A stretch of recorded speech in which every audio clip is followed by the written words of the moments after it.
السلام عليكم ورحمة الله تعالى وبركاته أصحابي soo dhawaada maalin wanaagsan haddii habeen ku tahayna habeen wanaagsan maanta waxaan idahayaa gaarigan dhaynaha oo iiba haddii lahaydno oo jooga magaalada Boorama haddii lahayd gaarigan gaari cusub weeyaan dhawaan basharaadka loo sameeyay waa la iska iibinayaa aduu 17,000 ilaa adigu insha Allah haddii lahaydno aduu 17,000 ilaa 16,500 ilaa 16,000 lagu soo fariisiyo ayaa suurtagal insha Allah haddii lahaydno la shille makiinada saaran waa 15 insha Allah gaarigaas waa Chinese runtii Chinese-da noocan ah laga faa'iideysto haddii lahaydno horta macal makiinadiisa wareegeeda soo shaqeynaya oo darkiisa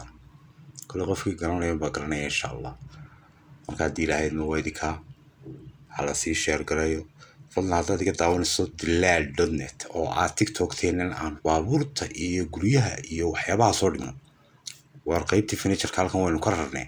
xageero hoose description kan idin soo dhigay raac oo dilaal.net ku soo biiray iyadana haddii lahayd insha Allah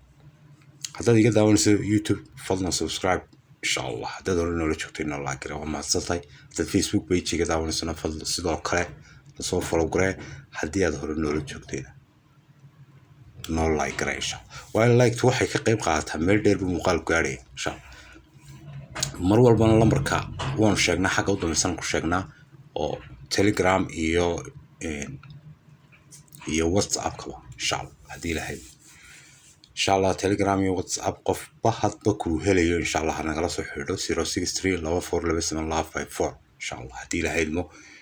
gaarigan wuxuu joogaa Boorama waana gaari Chinese fadlan laga faa'iideysto. Assalaamu calaykum.